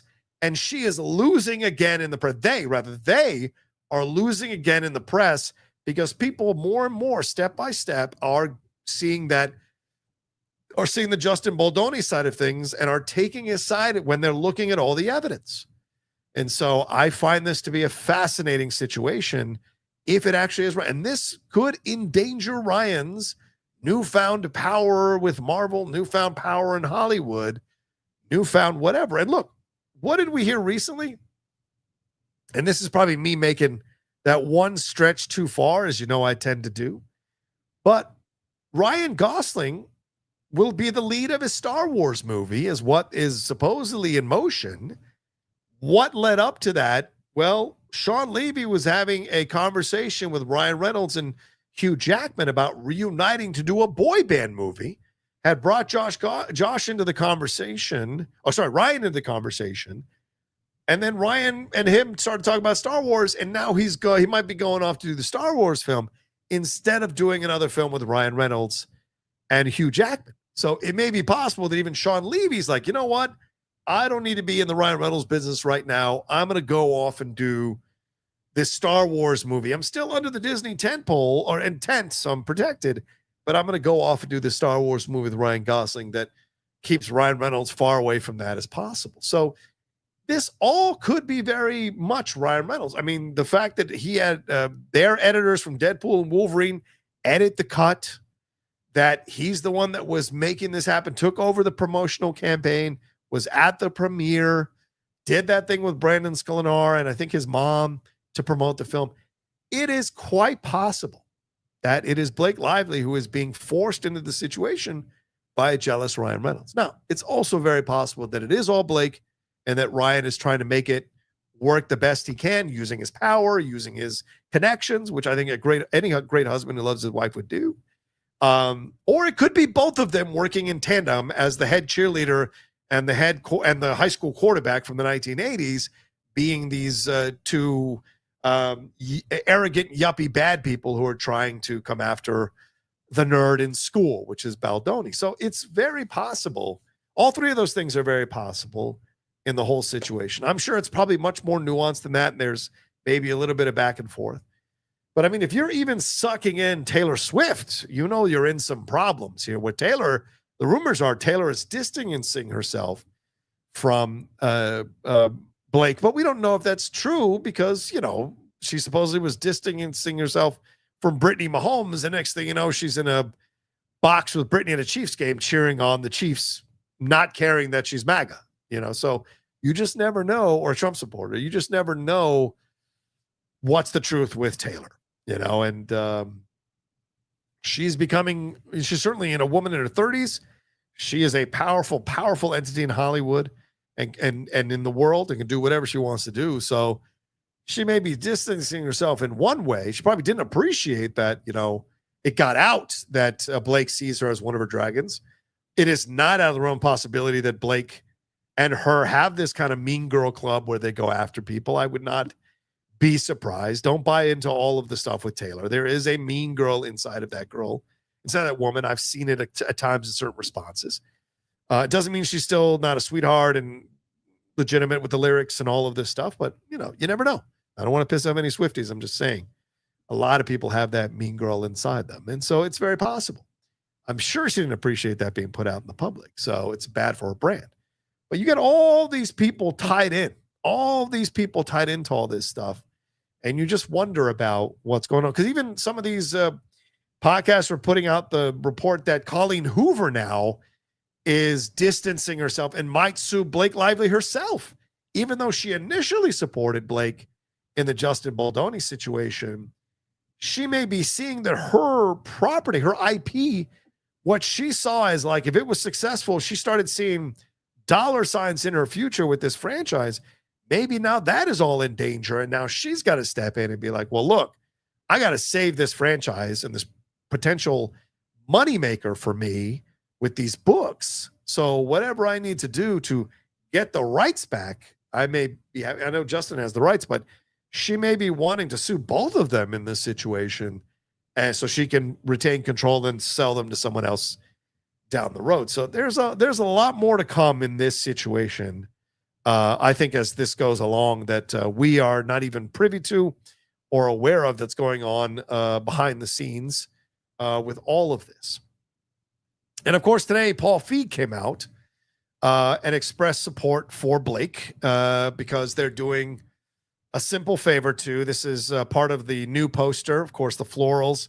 That's her brand now, the florals. Just like we saw in the premiere of It Ends With Us, florals are a big deal. And so she's probably pushing that a little bit on the film. But Paul Feig came out in support of her. And when someone asked whose cut is we're going to see because of the rumors, because of what happened with It Ends With It, that it was Blake's cut that got released, he responded on social media, on Instagram. He said, "It's my cut. There is no other cut. Blake has been nothing but supportive and a dream to work with. She is the best and an amazing collaborator, and I'm her biggest fan. Just wanted to clear that up." And even Anna Kendrick came out and said that it was lovely working with Blake again. We live on two different coasts. We rarely get to see each other.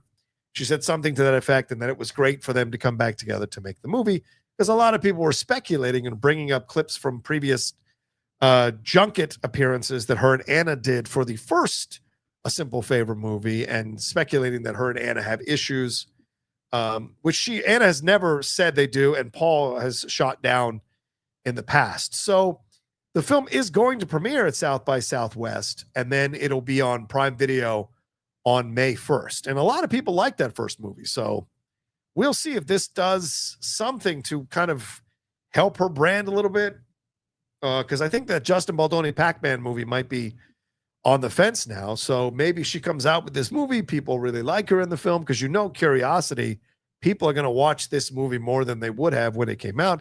A Simple Favor did not do well. It was in the box office, but it did do well when it came to home video. People really liked it, discovered it. I think it's on Prime for people to watch. So, it's maybe possible we start the process of not rehabilitating her image, but maybe people starting to maybe like her, appreciate her again. We will see. And certainly everyone's going to be watching the junkets to see what's going to happen for all of this. So Saber says, just because some few people came out to support doesn't make it right or better. Oh, I agree. 100%. I was just trying to, I'm trying to offer a more fuller picture of the situation so people have all the information and can make their own minds up and process it as they see fit, But yes, 100%. I'm not saying this somehow absolves her, because there are plenty of people who don't mind working with someone who's troubling because they're not troubling with them, but they're troubling with other people, or we're troubling in another situation. For anyone who's ever done terrible things in Hollywood, there are plenty of people who defend. There are still people who defend Harvey Weinstein at parties in Hollywood. I guarantee you there are people who defend Harvey Weinstein in parties in Hollywood still to this day and want him out of prison. I don't doubt it at all. So, yeah, you're absolutely right on that, Saber Smith. I appreciate you bringing that up. Platinum Angel says, can we get background play enabled so that we can keep the video playing minimized while also doing other things on our phones? Thank you. I don't know what that means, background play. Is there a thing I can put on? I didn't know that there was a... If anybody wants to school me on that, I'll happily put it on. I want people to keep watching or keep listening to this show. So whatever I have to do, I would appreciate that. Yeah, Noma Fomo says the author put in a morality clause that would take the rights away from Justin Baldoni if there was any misconduct. Right. But that goes all three directions in that I think Blake has one and so does Colleen. So if Colleen is found to have defended Blake knowing that Justin was innocent, that's a morality clause violation as well. So she may owe money to Justin, possibly, if the lettering of that clause works in that way. I don't know if it does or not. So we say. It's a phone setting. It's a premium feature. I know you have to pay YouTube Premium for that. Oh, I have YouTube Premium. Oh, so they have to do it. All right. So who was it that said that? Oh, yeah. Platinum, you have to pay for it. So I guess you have to pay for it on YouTube Premium, and then you can put it on background play. I pay for YouTube Premium because I don't like commercials in the stuff I watch on YouTube. So you're going to have to pay for it, buddy. I think it's $14 a month now for YouTube Premium. So yeah, it's not cheap, y'all. It's not cheap. Clarissa says you can do it on my phone without premium. All right, Clarissa, if you can explain it, put it in there. I will. I bring the tweet up or the post up for that person so they can see. All right, let's see if there's any more Streamlabs or Superchats come through before I move on to my last topic here. Oh, Chrome Experience says, how could I contact Sam Jackson? He wants back in Star Wars. Have a script featuring flashbacks to Mace Windu secretly training my protag during the Clone Wars, but largely taking place during the Galactic Clone Wars between episodes 5 and 6. He would return there and as a ghost. Oh, yeah, I guess it could be possible if Mace Windu wanted to come back in that way. Speaking of which, working my way through the most recent Mace Windu book here. Thank you to Penguin Random House for sending this along, The Glass Abyss. If you guys haven't read it, it's really good. I'm like, I think 100 pages into it. Where am I at? At 124 pages. It's really good if you haven't read it. All right, so that's everything so far. If you want to send any more Streamlabs or Super Chats as I go into my last part, I'd appreciate it. Also, if you haven't subscribed to the channel, I'd appreciate you hitting that subscribe button and hitting that bell button as well. All right, let's hit this last topic before we roll on out of here. Can't believe we've been on for an hour and 40 minutes already almost. But let's talk about this guy. That's right. Joe Rogan came out today to talk about the Kamala Harris situation and the interview that never was on the Joe Rogan Experience. He is the top-rated podcaster, although I think Kylie Kelsey has beaten him recently, so maybe he's not the top-rated podcaster. One of, if not, maybe not the top.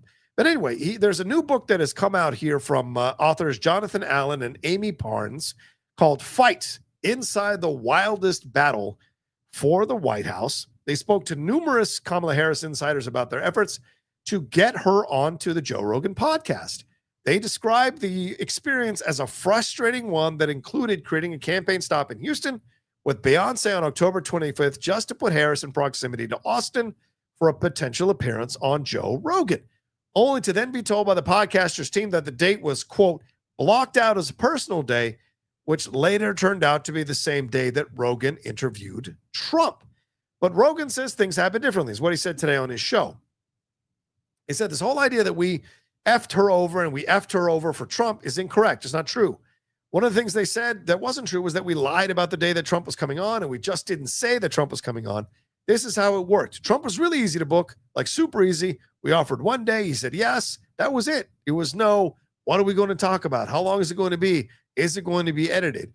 It was so easy, so he was already booked. The Harris campaign never committed to doing the show. They said that the reason why they did the Beyonce event in Houston was so they could be in Austin to do, or in Texas to do my show. They never agreed to do the show. None of that's true. They also said they sent someone down here to do the studio, to do a walkthrough of the set. That's not true. These people didn't have a date. They never agreed to do the show. Now, Rogan also says that he wanted to release both of the interviews on the same day, that was his goal. He offered to do it late that same night. So the night that Trump came on, I'm like, what if we do her when she's done in Houston, if she can come here? But no one ever committed to doing it. This is really important because they keep pretending that I lied. Even after Trump went on, they offered for me to come to DC and do a show with Kamala, but then it was only like 45 minutes to an hour.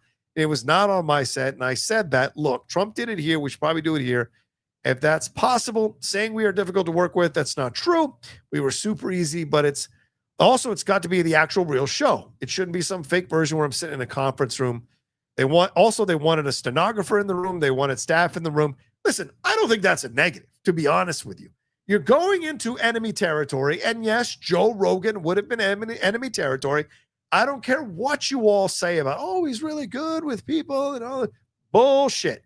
The man, it caters to Dana White. Dana White is quite an outspoken Trump supporter. He was at that rally before the election. He has since crowed like crazy about the greatness of Donald Trump. When he stopped slapping his wife, and he said all this stuff.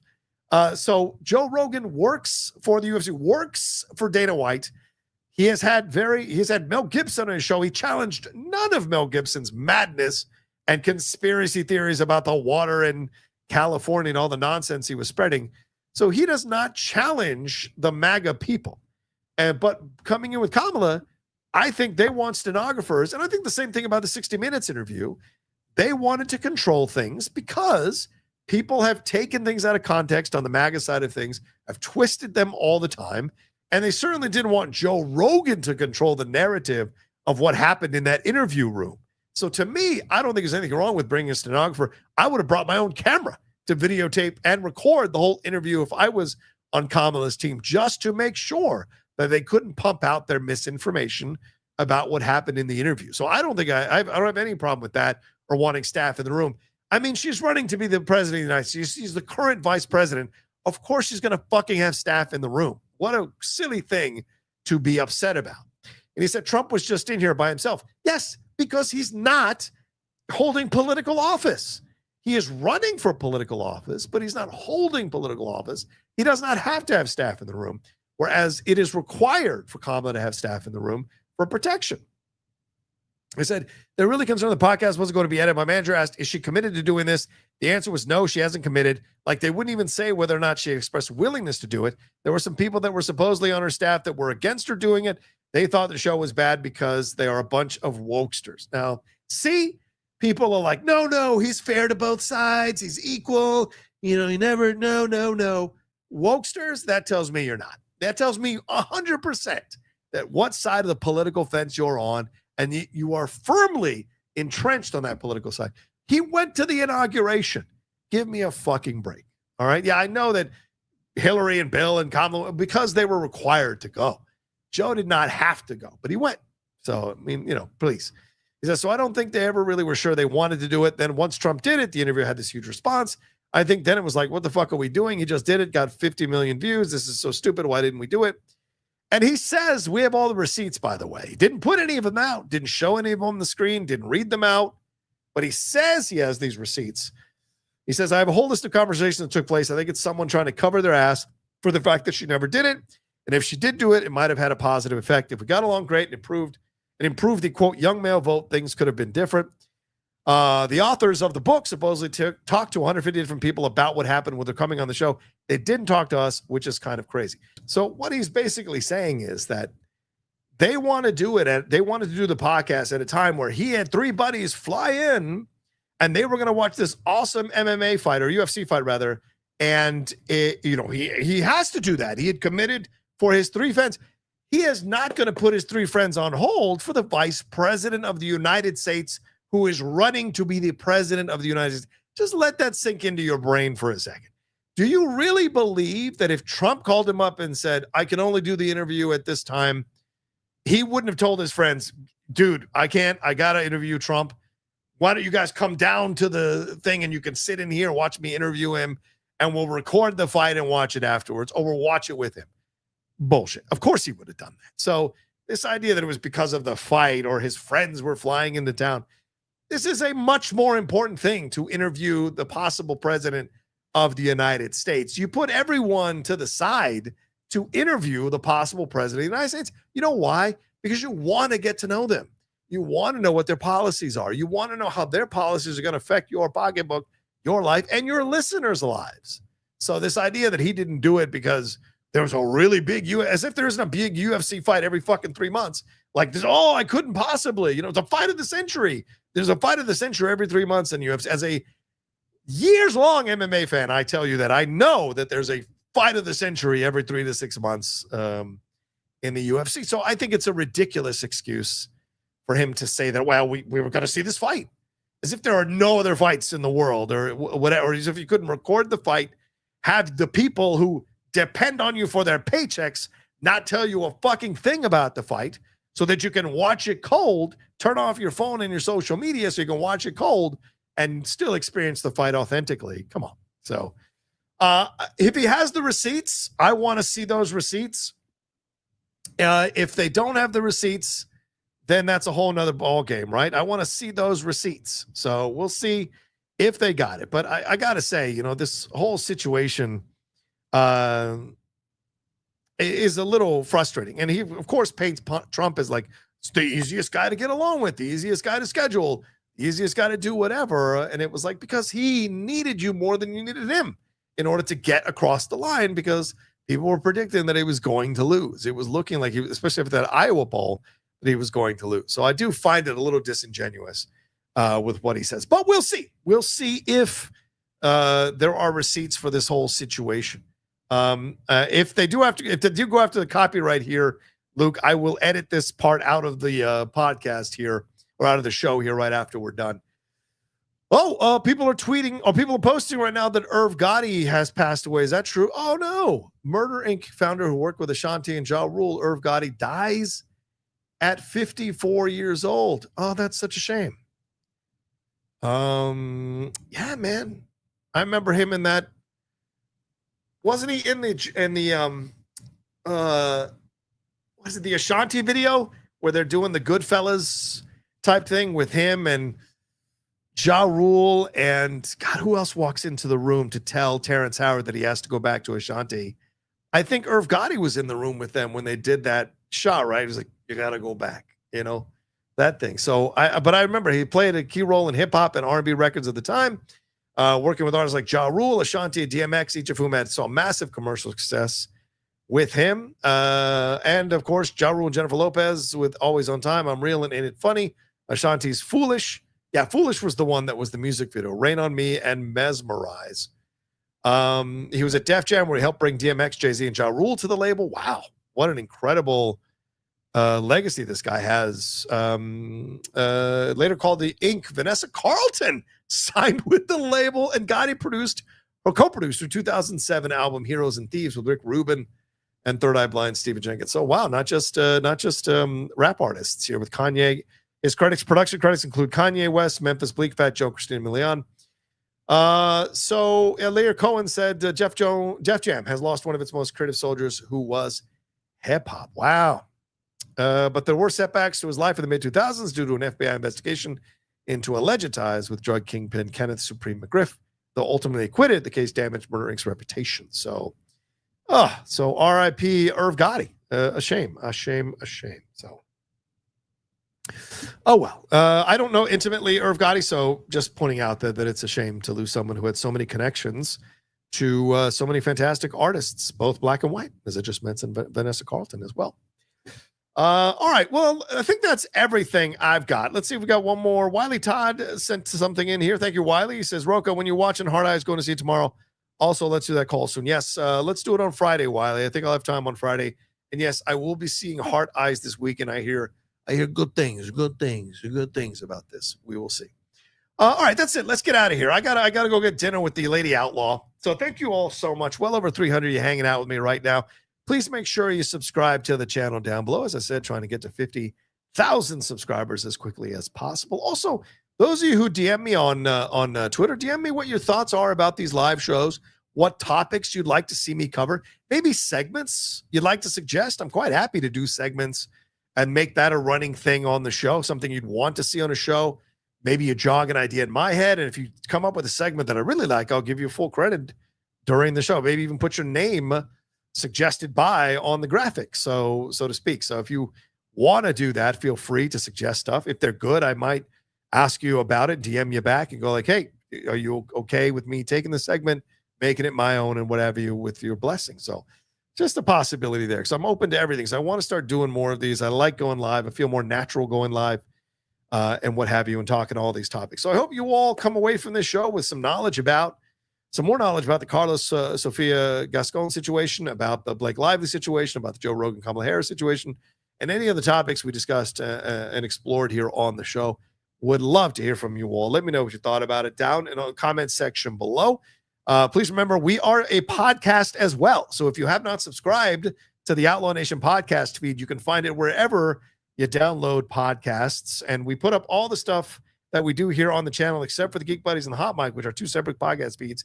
Everything else, the reactions, the trailers, the reviews, the Jedi Way, the Spill the Tequila, this stuff, it all goes up on the podcast channel. So if you haven't subscribed to them, I really would appreciate you all subscribing there. We have some really great sponsors that have come on, and I want to make sure that they are a part of, they get the benefit of being a part of supporting our show. So you guys are the best. I appreciate you madly. Thanks so much. As I said, hit a like on the video, leave your comments, share it on your social media. Take care of yourselves and be well. I know it's tough out there.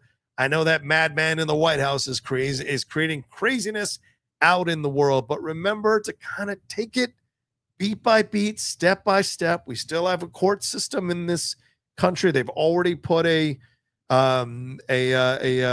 block on his birthright citizenship that he's trying to overthrow. He's already walked back the freezing of funds and all of that. He's walked back the Gaza stuff today. He got embarrassed by Canada and Mexico in that tariff war. So, you got to have faith that people are pushing back and will step forward and push back when the time comes. Am I happy that all these media companies are bending the knee to him? Fuck no. I hate it. I think it's disgusting. I think it's disgraceful. I think it's cowardly because you have to have a resistant system set up to any president so that we keep a system of checks and balances in this country. And so I hope stronger people start stepping up and pushing back. It's why I subscribe to the Rolling Stone.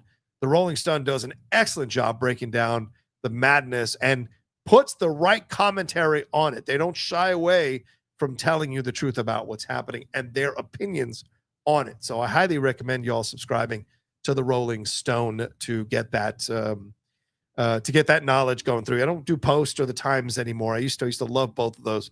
I don't touch those anymore. So I highly recommend you all going with them as well. All right. And if you want to send in support for the show right after the show, now the show's finished, feel free to hit that thanks button down below, the super thanks button, send in some love.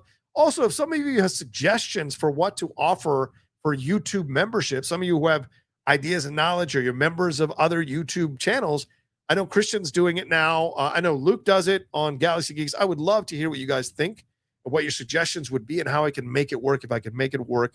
Because that stuff kind of overwhelms me because I am a one-man machine, a one-man company in essence. So I have to see what I can do, and I want to start the YouTube memberships and give stuff out. So please let me know what you think would be a good benefits and what level you'd expect those benefits to be at. DM me or send me messages, whatever you want to do. I'd appreciate it. All right. Thanks so much for watching us here. Follow me at The Rocha Says on Twitter, Instagram, TikTok, and Blue Sky, the Outlaw Nation on Twitch. And remember what I say at the end of every one of these live shows. And it's so important. Been saying it for years.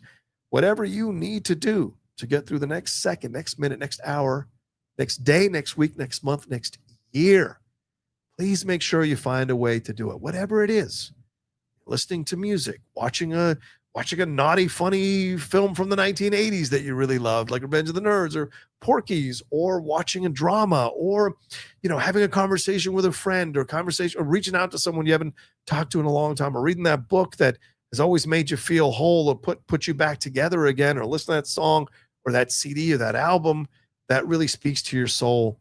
Make sure you do it. I know I've been in the darkest places. It can feel like you're moving concrete to make yourself do these things, but they're so important because I love you. I want to see you back here.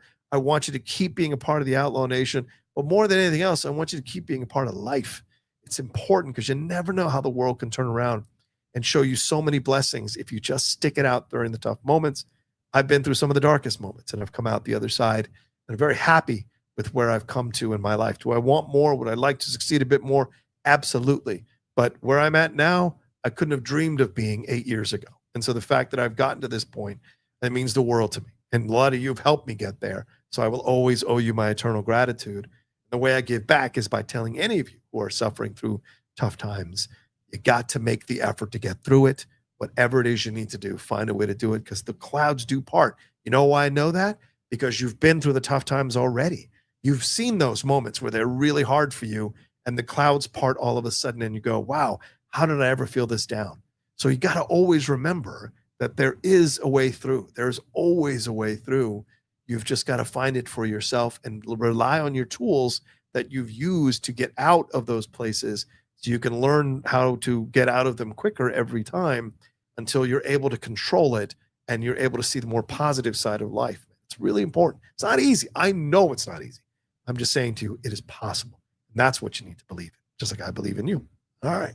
Thanks so much. Much love to you guys. Don't forget Geek Buddies tomorrow, or Hot Mic tomorrow. Geek Buddies, probably Spider-Man tomorrow, and then the main show on Friday, and maybe another live show down the road, maybe on Friday night. Maybe me and Winston will do a little spill the tequila, or maybe I'll just hop on here with a bottle of wine and have some fun little After Dark Outlaw Nation. You never know what can happen on the Outlaw Nation. That's why you should subscribe to it. All right.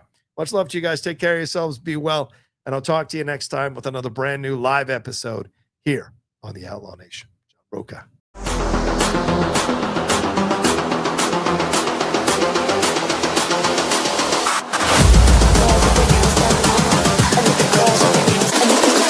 I think the girls with their nails done now.